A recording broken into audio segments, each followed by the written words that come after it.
everybody. I'd say good morning, but it's not. It's about 4 p.m. It is October 1st. I thought I would just get into the journals. It's I'm a little discombobulated because I did this 2 days ago to discover the audio was working. So I hope I can recapture what I did then. But I guess I want to make them spontaneous. So it'll be spontaneous twice. You just don't get to see the first one. And I didn't get to hear the first one. So anyhow, here we go. Let me share.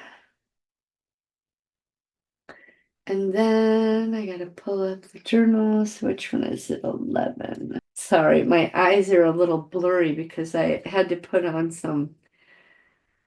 I don't know if y'all know or remember, I have a skin condition on my eyes that makes it itchy and it flakes. Anyway, so my latest thing that I'm trying, it's been going on for 20 years now, and my counselor suggested frankincense oil because that's what they used in the Old Testament for skin conditions. They had leprosy.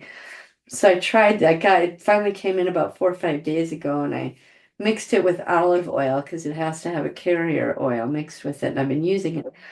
And it's making a difference. I'm a little scared to be excited. I hope this works. It's made some significant difference, maybe 5 to 10 difference over the first day and another 5 to 10%. So we'll see.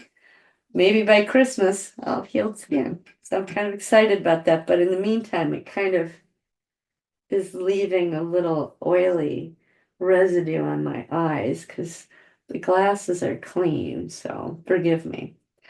So here is April 12th, 2024, Dad's birthday session. I happen to have this session was my dad's birthday. And as y'all know, that Jon Uhler is my counselor. So I said, John and I talked about my confrontation with Dad. Now, this was when I was in my early 30s, or I think late 20s, early 30s, and I remember just the sexual abuse. And I called him and confronted him.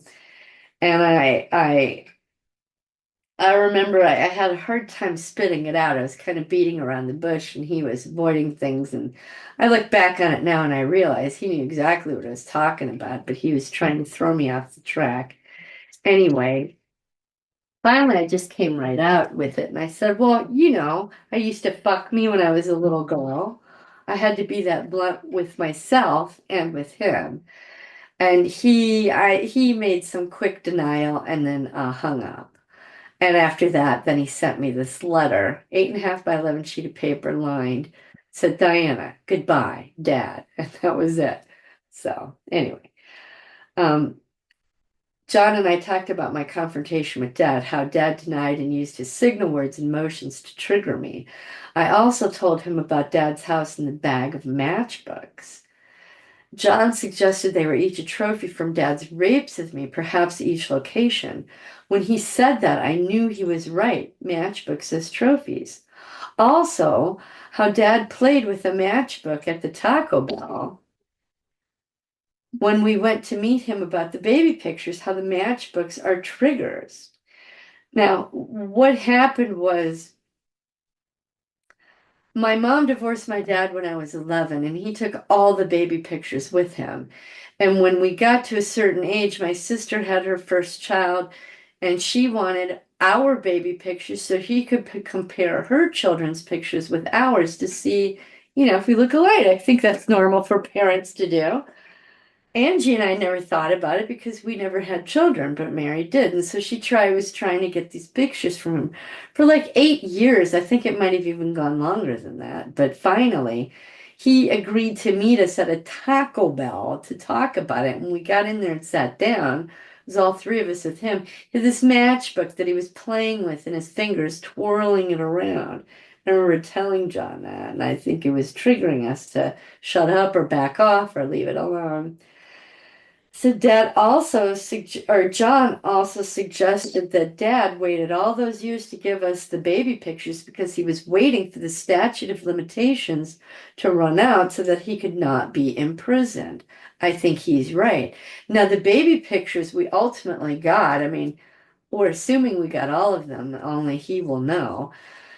But if I was, I think Mary had Grant in 98, and so that would have made me almost 35. So if he abused us till I was 10, that was another 10 years before the statute of limitations would run out. And these pictures wouldn't show the abuse, but he was probably thinking, oh, if they look at him, it might trigger their memories and then they could put me in jail. So he waited till I was like 40. Yeah, maybe 35 or 40 before he finally gave up the baby pictures. And it was a decade-long battle to get them. And so anyway, I said, I think John's right. So David is the part inside of me that is my dad. You know, it's, I have the memories of my dad, but I have also embodied a part of my dad's character and behavior because I would mimic and copy him and subscribe to his way of thinking that part would in order to survive. So I have a part in there called Dad, was his first name, but we changed it and now it's called David. And I'm sure y'all are probably familiar with this. You can hear your mom's voice in your head, or you can hear your sister's voice in your head. Why are you wearing the same shirt every day? Or when, whatever. Those are your parts inside talking to you that are embodying this real life person's personality. It's not the real life person, it's the embodiment of it inside of you.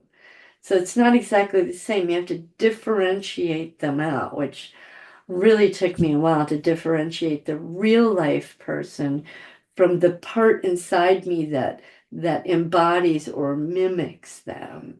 So that's who this is. So I'm remembering my dad now, my part of it. I also remembered when I did the first call to confront dad. So this is not really my part. I'm not sure. I think I wanted to record it in the David PowerPoint, and so that's why I put that there.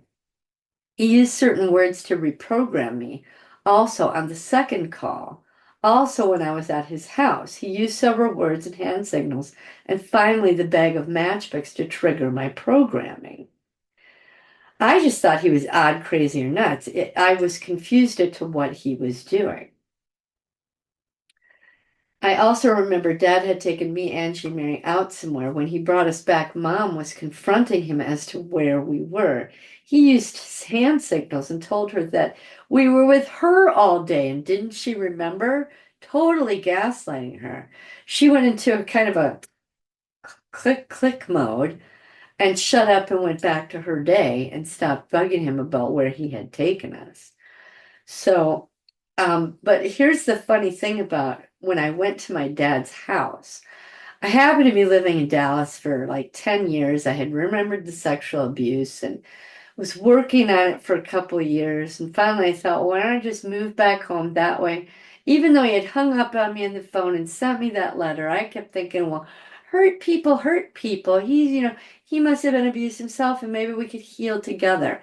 So I went home and approached him about that. And I went to his house.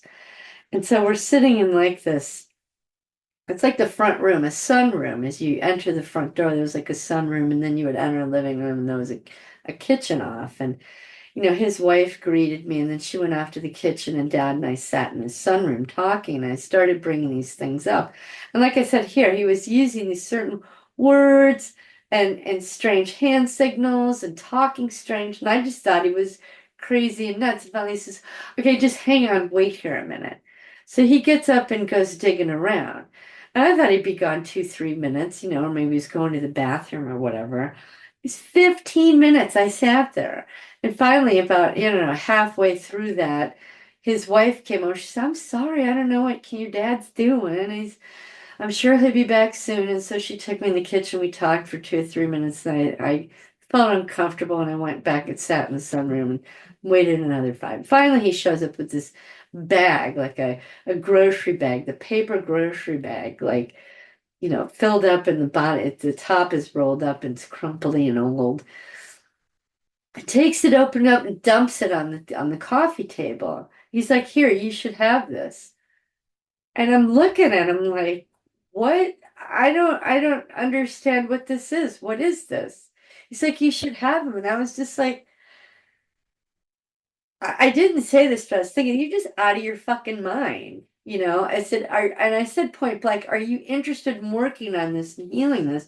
That's why I moved back here. That's why I'm here to talk to you about this. He basically was like, no, I don't know what you're talking about, denied the whole thing. Finally said, okay, fine, I'm gone. I'm out. I'm done. I said, if you are interested and you want to heal this, you come and contact me. But this is my effort and I'm done screwing around here. I don't know what these matchbooks are and I just left without them. So that was that. And I'm telling John all this in the session. And I guess I'll put this up here. Trying to figure out, because I keep looking over there because that's where the little screen is, but I need to have it under the camera. So I'm looking at you people. Sorry, I'm still learning this. So the next journal is the 13th. Okay. I think, is this a big long one? Yeah, it's significant. Okay, so April 13th of 24. Excuse me, take a.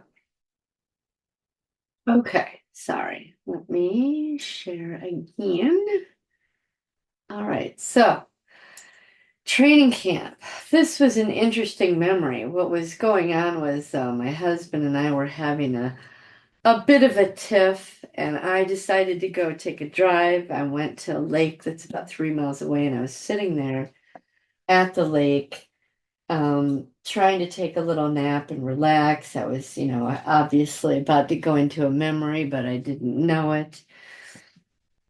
Give me 1 second. Change this. Forgot to change the lighting, make it a little warmer. And so as I'm sitting at the lake, I'm kind of drifting off, and a training camp popped into my head. And so I had my journal with me. I'm recording this. It said, Dad takes us out on Saturday mornings. My age is 6 to 10 years old. Now, this ties in with the previous memory I just gave you. I said, where he had us out and brought us home, and Mom said, where you been all day? And he said, what are you talking about? They were with you all day. Well, the memory now is filling in.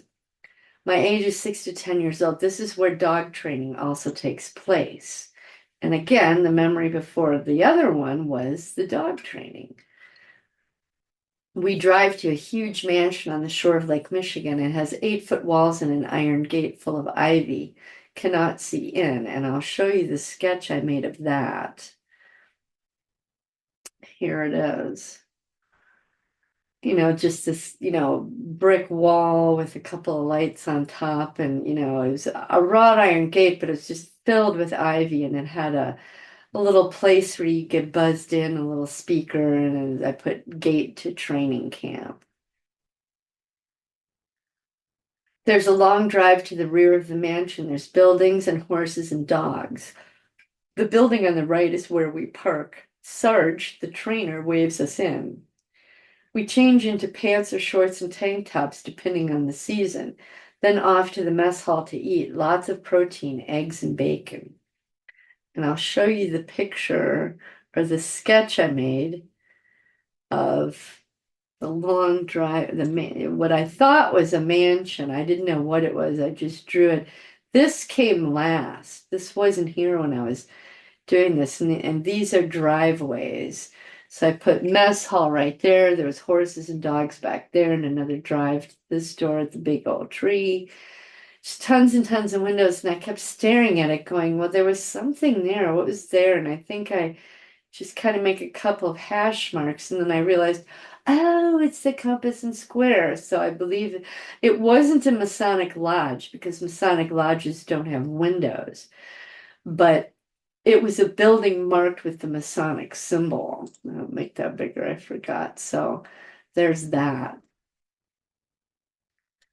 As we eat, the trainer and two huge muscle men have a cadence going while they walk around all of us, probably about 20 children, no parents. Make the body strong, make the body healthy, make the body strong, make the body healthy. I can hear it in my mind still. After 3 times, then the trainer would ask, what do we do? And we would chant back, make the body strong, make the body healthy. Yeah, and we'd do that 3 times.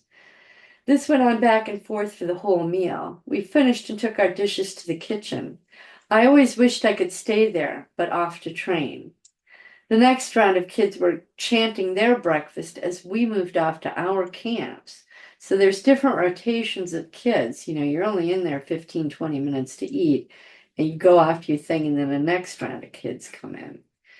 Angie and Mary went to the left. I went to the right. Perhaps this is why they were always at each other's throats. Maybe because whatever they were doing, they were in competition with each other, but I was not in competition with them. My dad had tested me when I was 3, and this is like 5 to 6 years old, and my IQ and aptitudes were different from theirs, so I did a different type of training. So again, these names were added after the fact once I, understood the parts and realized, oh, this is who's talking here. So I put this in after the facts. First, I did the evasion training. First training was on small tires on the ground, like football sports training. The tires were small to be in ratio to what an adult foot in a full-size tire would be. So because we had smaller feet, they used a smaller tire, so we had to be more accurate. Because if you had this big, massive tire, that'd be easy to get in on. Anyway, they were scattered on a trail across the sand by the lake, moving off into the forest. Small dogs would nip at your feet if you were too slow. They also had some of the tires booby trapped so it snared and tripped you, but then released you. You had to discover which was which. There were 6 of us and we could see each other. We got praise for placement at number 1, bitched out if not, and whipped with the dogs nipping at us. They'd be. I figured out which were booby trapped and stopped tripping and placing badly. It was a very subtle weed next to the tire, different from the rest. I became number 1 almost all the time. Here's another part talking. That evolved into mazes with the medium dogs hunting us. I learned to climb walls and get above them.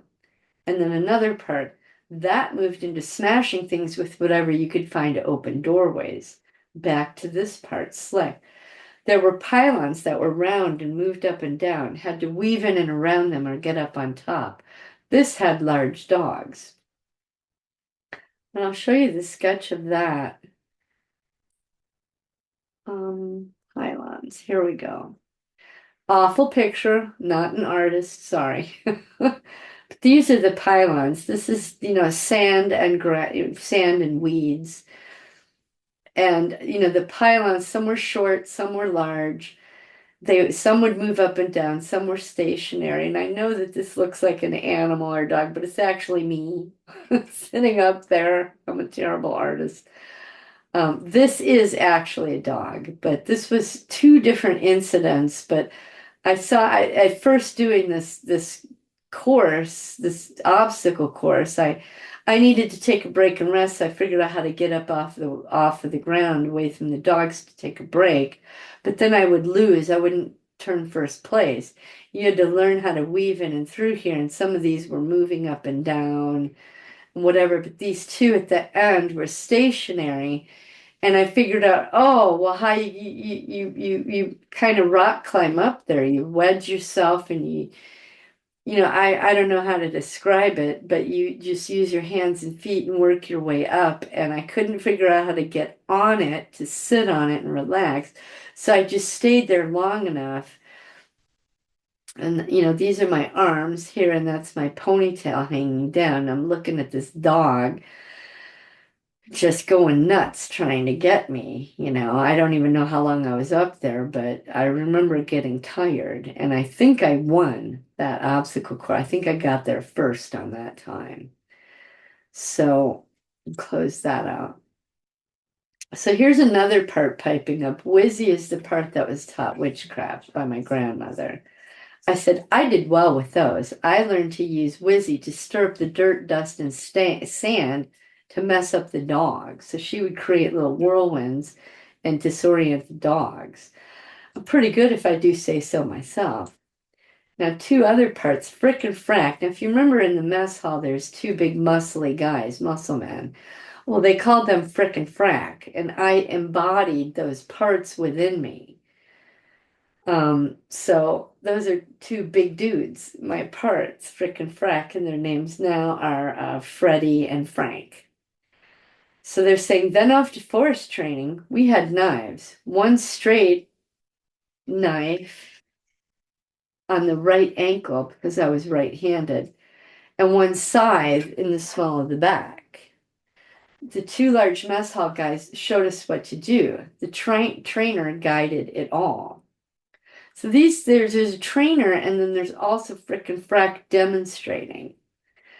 So there was a huge hanging bag from a branch, then a smaller one above the branch. They would say, cut the one down, cut the one off, cut the one down, cut the one off. So Frick, my the big muscle guy demonstrating, I tried to copy him, and so that was my part born called Frick. Cut the one down with the straight knife from the ankle. So you'd reach down, get the knife, and you would cut it, and the bag on the top of the tree branch would fall off. Cut the rope from the front with the large sweeping motion until it fell down. And then Frack was trained to get the scythe from his back, and instead of cutting from the front back, you're cutting from the back forward with a scythe. Um, and you would cut the lower hanging bag in such a way, you'd have to cut through the strings and stuff so that it would completely fall off. You would use the scythe from back forward and cut the bag off while holding the bump on top, the bag on, or allow it to fall and move to the next. And I put insert sketch. So I will show you that. So here's, it's just hanging on a tree. And you got the little bag on top, it's got strings up there, and it's also got strings here holding it onto the branch. And then this is another bag here. Now, when I first drew this, it didn't have arms and legs or any of this other stuff. It was just these people with the bag on top and a bag on the bottom. And we would have to cut the top bag off from front to back motion with the blade, and I'm sure you can understand what that means. And then the scythe was used to cut the lower bag off, and it would drop down. So it's basically teaching us to slice a throat or to chop off a head. And then later, you'll hear this in the journal that what I call the blood girl would come along with a wagon, and she would collect the blood from, because these evolved from bags at first, then it turned into dead animals and, harnessed up there in such a way that this would all work.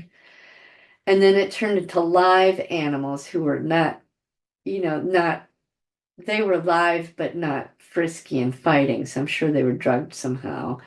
That turned into actual dead bodies. It could, and it evolved from a small to a medium to large body. So children to a teen to an adult.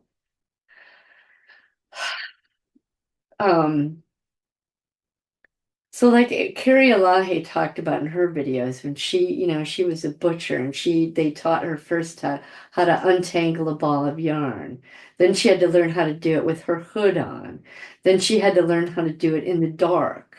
And then she had to, so they take you from a simple task and move you through to the ultimate thing you're going to be doing. Now that's Pavlovian conditioning and Skinner's behaviorism.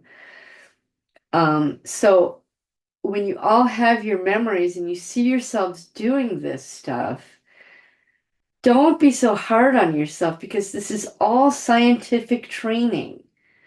And no, we are not dogs. And Pavlov worked with dogs. Pavlov also worked with humans, and so did Skinner. So cut yourself some slack. You were conditioned, you were trained, you were coerced, you were suggested into these things. So that's why these, first of all, bags that were tied on top, and time evolved into bodies hanging there.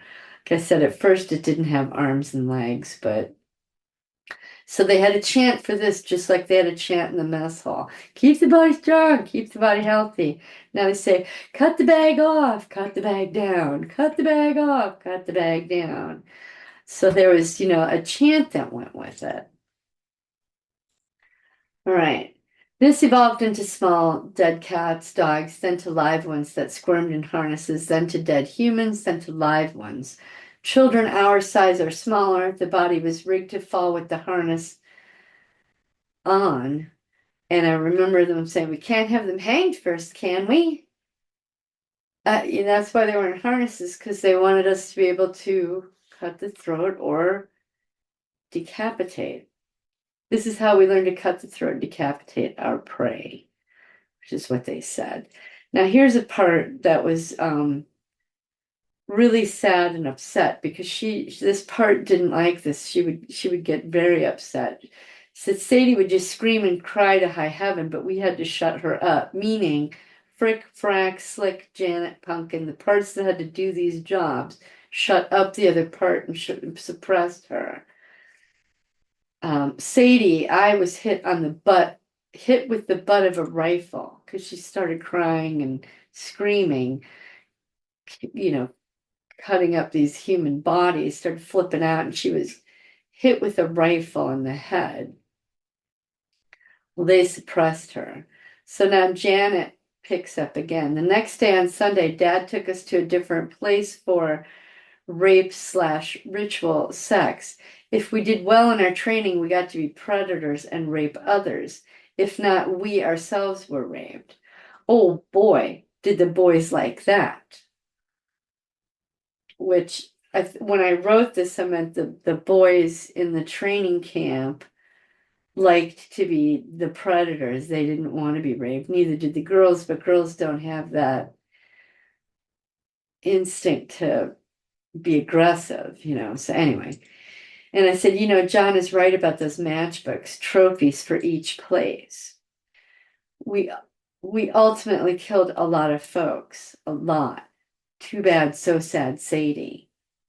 Now here's another new part, an evolution in the training courses. Pumpkin. Now this is not pumpkin like the fruit or the, whatever. It's pumpkin, like a punk in. I think it was a play on, either I was a punk or you were going to kill punks or whatever. The course with the pylons, etc., moved into the pumpkin patch. This time we smashed pumpkins on a course, grabbing sticks, thick ones large enough to smash the pumpkins scattered around. You could pick up anything that worked, keeping and bringing with you the best smasher. They always had the vines and leaves and lots of brush around the pumpkins. That moved to many pumpkins together. So they're just individual ones with vines and stuff. And now you've got several pumpkins together with lots of sticks around it. We had to smash all of it, including the sticks. As you moved along the booby trap trail, trainers had clipboards and made notes. That moved into having a dead body and you smashed the head. If there were a bunch of pumpkins and sticks, it was the whole body to smash up all the bones. So what they would do at first is they'd put a dead body with a couple pumpkins around it and twigs and stuff. And so you smash the twigs and the pumpkins, but also the head and the body. And I got to that part. I said, when I hesitated, the trainer would say, it's just smashing pumpkins, not pumpkins, but pumpkins. And I would see the pumpkin then. I would look, and that human head morphed into a pumpkin, so I wouldn't be bothered, and the body morphed into the twigs. And so, okay, we're just doing pumpkins and twigs like before, because I couldn't confront it. I was disassociating. That went into drugged live bodies. So no longer dead bodies, now we have live. One time I paused because I could see a girl blinking and looking at me. And the trainer said, it's just smashing pumpkins. And I would. And the dogs ate those people up. I killed lots of people and destroyed and shattered whole bodies. Back to frickin' frack. There was also a girl with a wagon and a tube. the blood girl. She moved along with the throat cutting in order to capture the blood with a kind of a cup and tube device down to the wagon with the tub in it. Excuse me. So that was training camp. I'll show you the sketch of Pumpkin. So first we're smashing actual pumpkins. Then we have human with pumpkins next to them, but I would see the head as a pumpkin. And this is like several pumpkins with body and sticks and twigs and stuff. I wasn't really sure what I was drawing when I did this. So there's that.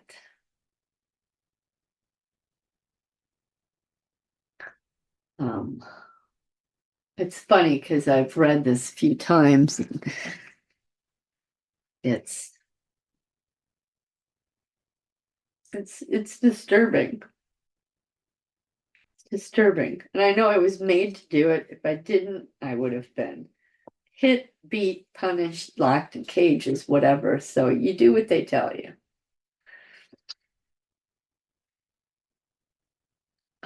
Close that out. And I've shown you the gate and I've shown you the thing. Okay, so 414.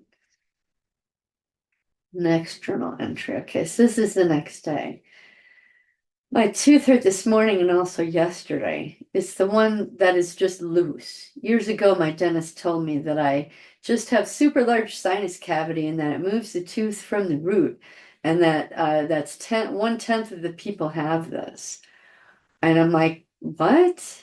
The root of my tooth goes up into an open sinus cavity because my sinus cavities are so massively large.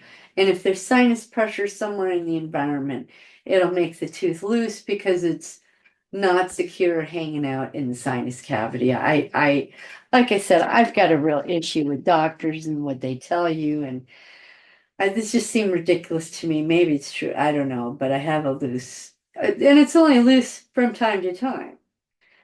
So, well, I could barely eat last night and this morning. After I told Chris what I had been withholding and confessed to him, I noticed that it doesn't hurt as much, it's almost gone. It was about the cutting through the matrix.com stuff. Now, what happened here was I started transcribing Alan Watts' show, and I would try to talk to my husband about it, but he just couldn't get past the fact he thought I was interacting with a strange man on the internet. And I was explaining to him, no, I'm not interacting with him. I just listen to his pre-recorded show. I transcribe it. I email it to him. He sends me a text back saying thank you. Sometimes he tells me how to spell a word because it's like Scottish slang or something, and but he just couldn't get past that. So, and he would blow up. And I understand, he's a man. He doesn't want his wife interacting with another strange man. But I wasn't. I was transcribing his work, and it was very important. And I was compelled to do it. I felt like God wanted me to do that, and I did it. And I rationalized myself, and to this day, I'll still defend it that what God wants me to do has to come first. And so I withheld that from him. I mean, he knew I was doing it, but I just stopped talking about it because I didn't want to have the blow up about it.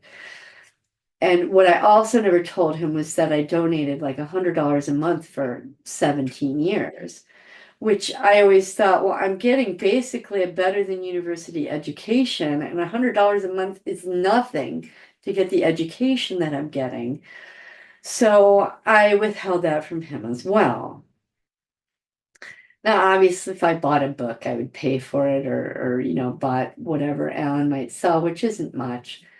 And Chris didn't really care about that, but he just, anyway. So I always felt bad holding back from him. So now it's like 20 years after the fact. Alan's been dead for 3 years. I'm now friends with Alan's wife, and he's more accepting and comfortable of it. So I thought, I need to fess up, and so I did.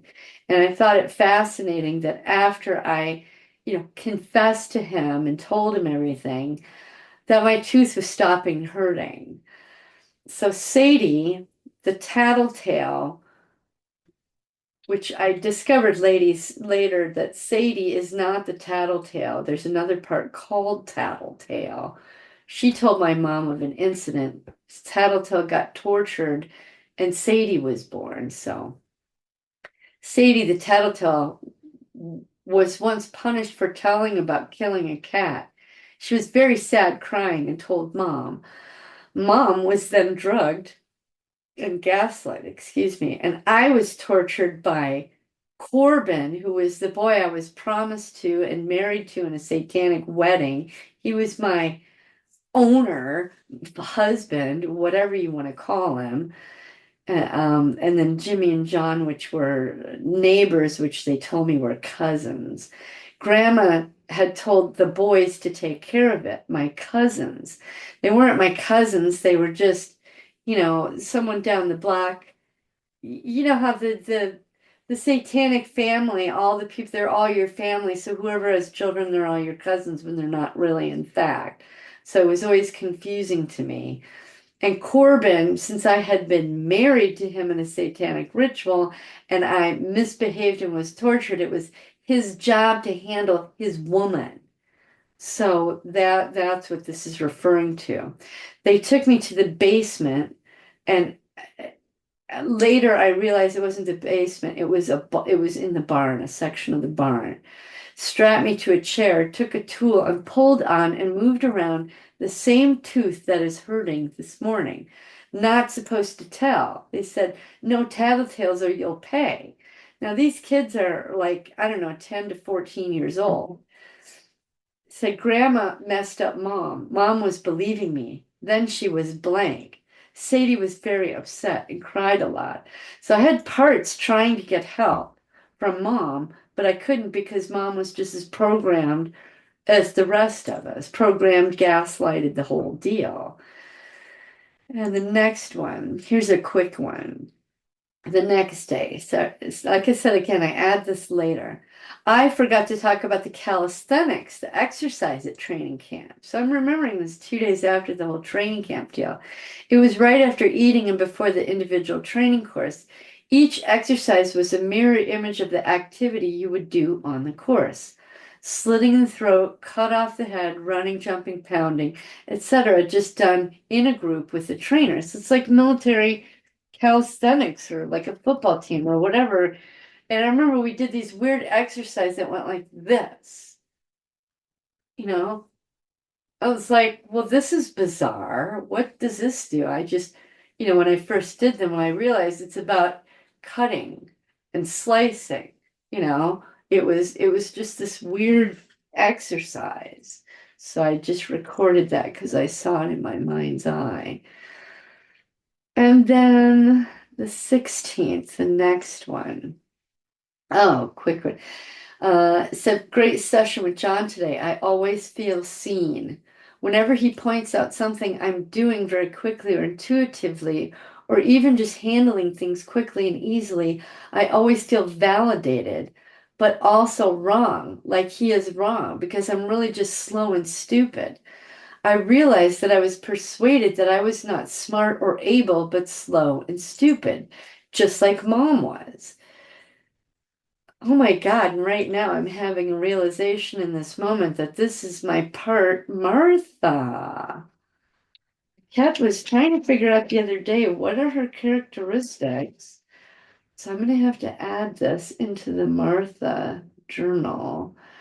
And John does not need to be highlighted. I thought it was my John part. Yes, I have a part called John. He's my counselor that talks in my ear when I'm not actually in session with him. All right, cool. So sorry about that. Just like mom was. To have someone see me is awkward, but also invigorating. It helps me to think anything is possible. I'm not just a moron who works retail. I can be someone who can do something in the world, for God. I'm not a moron who is incapable. What scared, insecure little people who make others believe this? But I also worry about my ego growing too big, so keep myself down. So that's fascinating. I need to add that to Martha's section Actually, I think I'll do that right now. This is what I do. I copy it, shrink it. Let me open up the PowerPoint. This one is way too old. Don't save. I need the most current one, which is right here. All right, here's all my parts. You get to see 6 of them right now. I've got like 184. I'll just shuffle through this. I just cut and paste images off Google. I've always wanted to live in a log cabin in the mountains with, a beautiful waterfall and a lake and meadows and flowers. And so I did. And I chose large log cabin houses that could house 10 to 15 people each. More of the same, more of the same. These are smaller ones that could house 5 to 10 people each. More of the same, more. These would house 1 or 2 or 3 people. More of the same, just various different ones. And tree houses, some of my parts wanted to live in tree houses, so I chose some pretty cool looking ones. I guess that's the same one with snow and without. I just noticed that right now.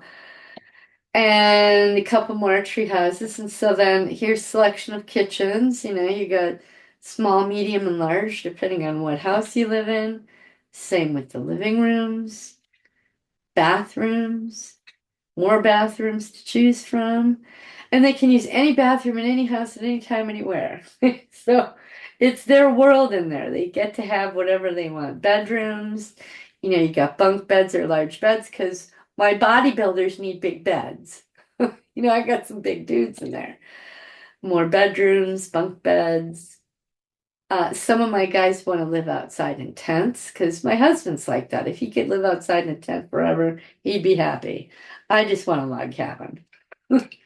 So there's that. And I thought, well, if we're going to live out and be sustainable, we need to have meat. So we got cattle and pigs and chickens, our organic farm, orchards, lemons, limes, oranges, and apples, fruits, my 3 favorite fruits. Oh, I forgot to put pineapple on there. That's another one. And we have a communication center where no one sits at the head of the table and everybody's happy. We all talk. I have a deprogramming center, and this is Jasper, my part Jasper. Library and school because the little one, well, all the parts need education in one area or another. So there's the actual school itself. I thought that was a cool building. It's larger than what you can see here, but I chose a couple of log cabin libraries. Shopping, clothes from anywhere in the world. Little diner, jewelry store, trading post. This is with the children's play area by the lake. They got swing sets and slides and stuff. And there's also pizza, burgers, and ice cream. Art studio in honor of Kyrielahe. Homemade clothing in order of Nathan Reynolds. Woodworking because I would like to do that. And arts and crafts because that's just fun. Here's Ted. Meet my little friend and have a TED talk.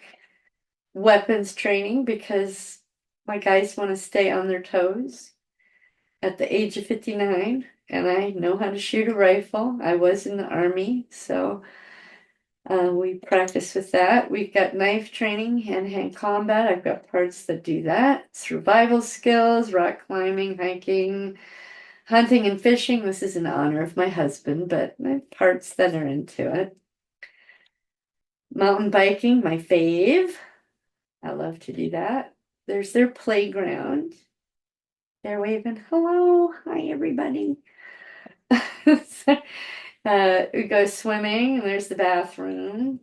Ice skating, rollerblading, singing and dancing. We have a botanical garden, fountain, bridge to anywhere in town at any time because it's our world in there. We can have it work however we want to. Community bulletin board. I'm not going to go through all that. I've done that before. Here's my part. So what I'm doing is I'm looking for Martha, who is near the front. There's Dad. I should say David. It's not Dad. Here's my mom part, the gaslit Stepford wife, whatever. She just recently picked a new picture. Oh, geez, about 5 days or a week ago. She really liked this picture. So what I'm going to do is the date is prior to October 10th, so I need to add the slide. Oops, wrong place. I need to put it here. I paste it because it's earlier in time than the others. And oh geez, that's a lot of pages to fix. See, I have the page numbers and I'll have to go through and fix that later. I don't want to do it while y'all are here. You don't want to watch the, oh no, that's wrong. Anyway, it's the 24th. So I can put that was 2023. Here's 2024. So I need to find where it goes in order. Okay, it goes after that. It's 2023, April of 24, and then June of 24. Okay, perfect. So that's what I do. And if I want to get to know this part better, Martha, I can read through all her various different journal entries. She thinks she's a moron. She thinks she's stupid, et cetera, et cetera. I read the next one, Anyway, but the thing that was really hard for me at first was differentiating between the actual real life person and the part. Because I've got my mom, my dad, my grandma, my grandpa, two sisters. Um, and at first, like I said, believe before this picture was a picture of my actual mother. And that was a part of the confusion. I'm like, well, this part inside me is not my mom. Yes, I can hear her voice in my head, and she has certain beliefs and things, but it's not mom. It's the piece inside of me that is mimicking or embodying or used her strategy to get through life. And so, we're all programmed and gaslit and whatever. And so her actual picture turned into this.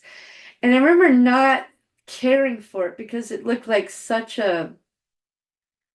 like a, I don't know, just like a Hollywood set time period piece. But when I went on Google Images, Martha's like, yeah, yeah, I want that picture. I'm like, really?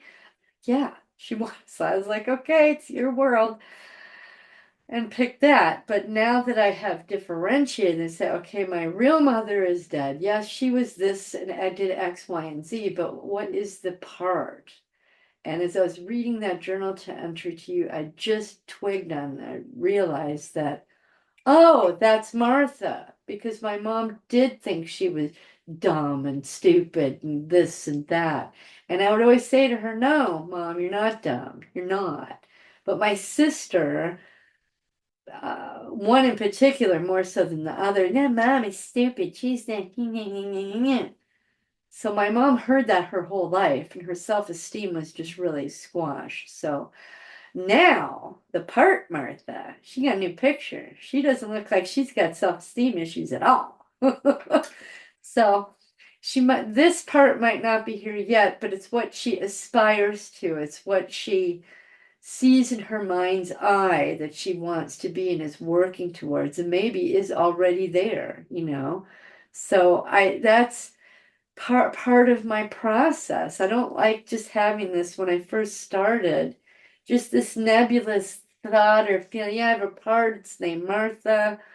It had these experiences, it has these feelings, and I work on TED, but I couldn't see it in my mind's eye. And that's why I went to Google and picked the images. And it was my counselor who in time said, well, do you really want to keep that name or do you want to change her name? And I would ask them, they'd be like, yeah. And so I'd go on Google, search for baby names, female or male, depending on the part, and they'd look through the list. Oh, I like that name right there. I was like, okay, it's yours. So I may not care for the name, but they do. They like it. That's their name. That's what they choose. And 9 times out of 10, they choose the one with the same first initial. So it's easier for me to remember for them too. And it doesn't, I think because it retains a little bit of their original identity, but gives them a new identity with remembering the old, just that first initial or a scramble of their old name to create a new one. So that is that. So I'm glad I went through this and had that aha. So that is now recorded. You are welcome, Martha. I'm sorry it took me 8 different times through that to get it, but I got it eventually. Okay, and so now I will shrink that. And I think, what is it? It's 5:06. So that's probably about 45 minutes or an hour we've been going. Oh no, I forgot to do the prayer in the beginning. Well, I guess I'll do it to close off with then. I was so distracted today, but I wanted to get this done too. Where did I put helpful items? Prayer for Release by Mary Lou Lake. Okay. This is the Prayers for Release developed by Mary Lou Lake, What Witches Don't Want Christians to Know, expanded edition. That's her book. And I don't think these prayers are in the book, but Nathan Reynolds has it on his website, which is snatchedfromtheflames.com, and it's under the resource section. I will put a link to that in the show notes. So Nathan's website, so remember. And I've been saying this every day for 35 or 36 days now. I promised God I would do it for 40 days and 40 nights. And the 4th of October will be the completion day, but I like it so much, I think I might just keep going. So that's the morning. Here's the evening prayer. And I did this, the one before. Well, I'll just do it again. I'll do these 2 paragraphs. It said, Father, I declare that you are the Elohim of our evenings as well as our days. I stand upon Psalm 91:5, 6. Thou shalt not be afraid of the terror by night, or the arrow that flieth by day, nor for the pestilence, that walketh in darkness, nor for the destruction that wasteth at noonday. I plead the blood of Yeshua over my family. I come into agreement with the promises in your word that my family is blessed physically, mentally, emotionally, and spiritually. I ask you to put impenetrable shields around our property, with armies of your holy angels standing guard. I ask you to forgive the sins that have been done in the surrounding area, and I command the kingdom of darkness to clear our airways, grounds, and underneath, in Yeshua's name. Father, I bind any demons from entering our property. I ask you to forgive the sins that have enabled astral travel, and I ask you to block that activity. I ask you to place hedges of protection around our family that humans cannot penetrate, either physically or through astral projection. I loose the power of the kingdom of Yeshua to break the power of satanic surveillance. Father, I ask you to send your holy angels to roadblock any attacks from the enemy. Father, because of your faithfulness, we can go to sleep with full assurance that you are watching over us through the night. We ask all of these things in the mighty name of Yeshua. And the next one, prayers for release from generational curses. Father, I ask you to forgive all the sins of our ancestors. I ask you to cover our bloodlines all the way to the DNA level with the blood of Yeshua. And I ask you to send the blood of Yeshua over the spiritual lines connecting us to those that we share DNA with, blocking any familiar spirits coming to us.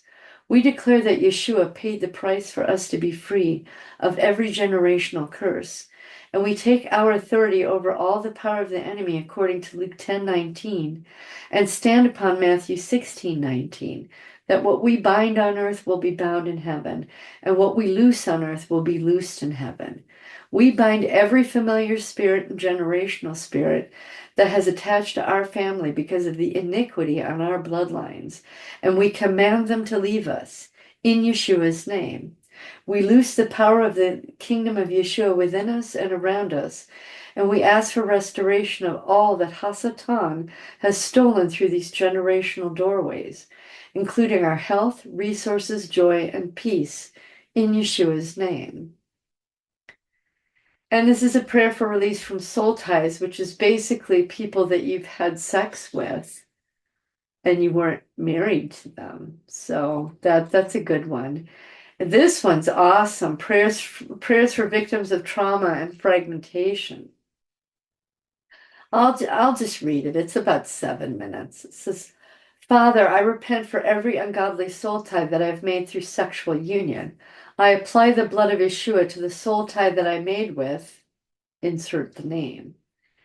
And I'll be honest here, I've got the names that I've remembered, I've put on a little sticky note and I have next to there. And when I'm done reading that, and I say, and Father, all the others that I don't remember. I mean, I'm not proud of that, but I think you need to name them all, as many as you can.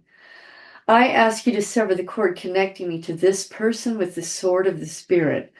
I bind any demonic attachments that came to me and I command them to leave me in Yeshua's name.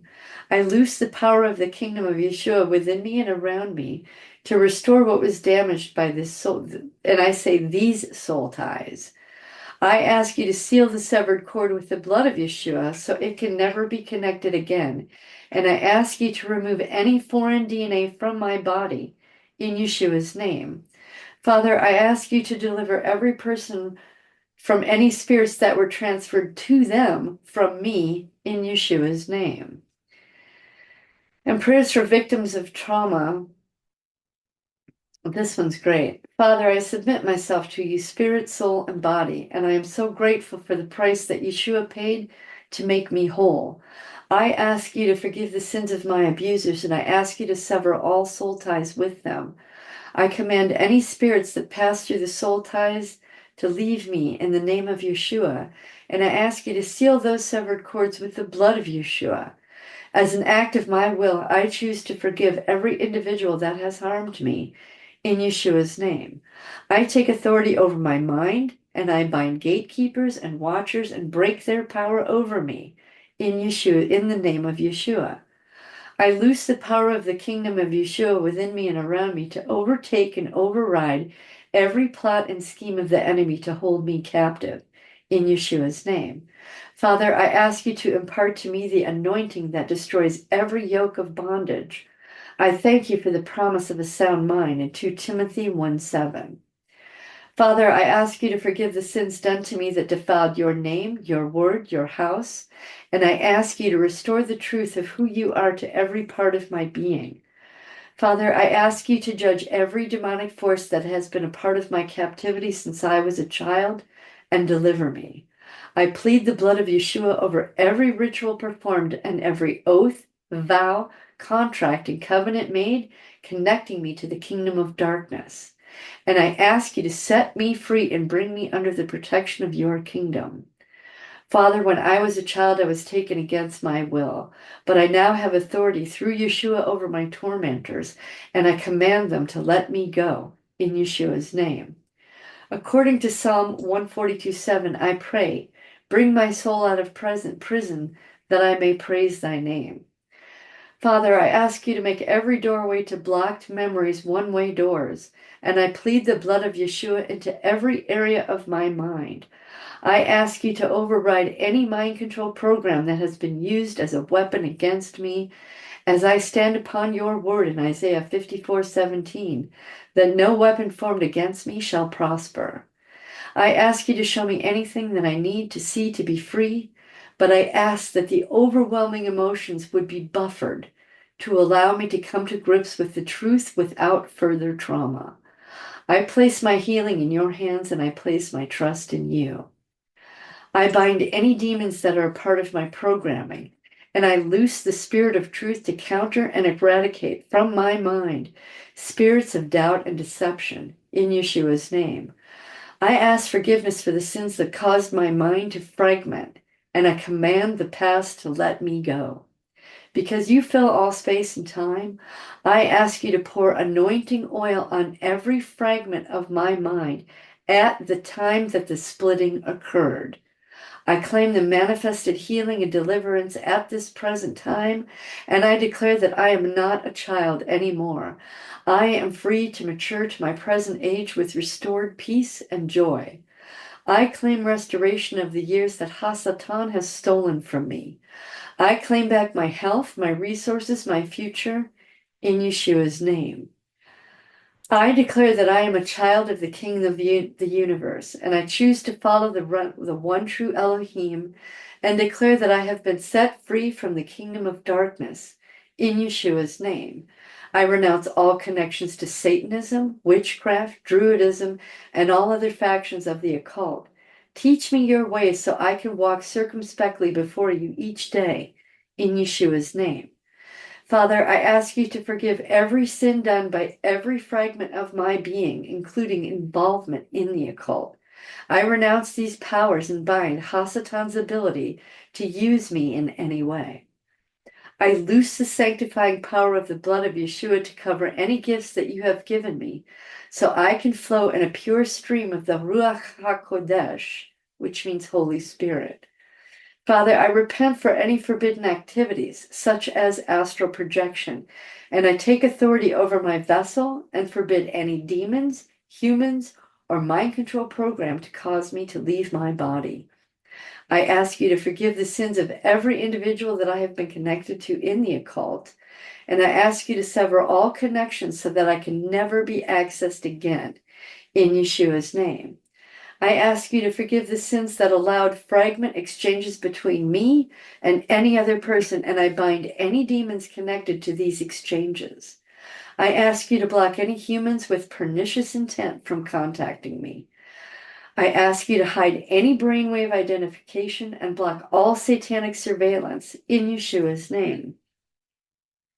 Father, place hedges of protection around me and surround me with armies of your holy angels to block all activity directed against me in the spiritual or physical realms.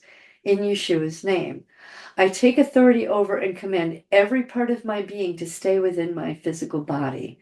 Father, I place my sleep state in your hands and trust you to keep me safe. Father, I ask you to reveal any additional information that is essential for my healing in Yeshua's name.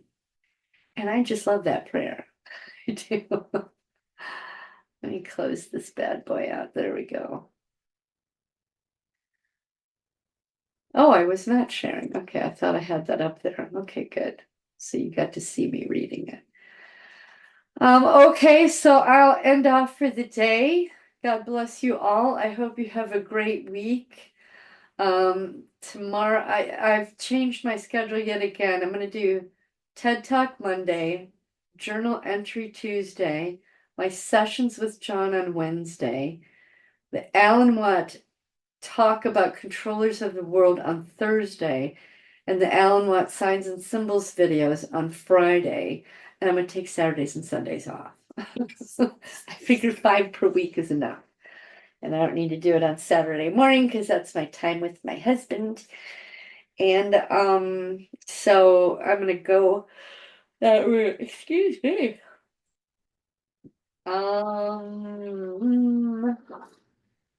Oh, and also with the sessions, because the sessions are 2 hours, sometimes 3 hours long. And YouTube and BitChute will only allow me 15-minute segments. I don't even want to get into I think BitChute's that way for everybody, but YouTube is just a whole snafu. It's not going to be cleared up till December or January, so I can't post that. So Rumble and Odyssey will have the full 2. All of these that I do are on Rumble and Odyssey, and you don't have to watch them in parts. You can see the whole hour long, hour and a half, however long it is. So I think on BitChute and YouTube, I'll make a little just 30-second thing saying if you'd like to see this, go to this channel. So anyhow, that is that little housekeeping there, and I think I'll end off. Love you all. I hope you're getting something from this. Again, if you'd like copies of the charts, graphs, things that I have, or any help working them, just send me an email, and I'll be more than happy to send them to you, interact with you, whatever. So, Love y'all. God bless you and have a great night and great week.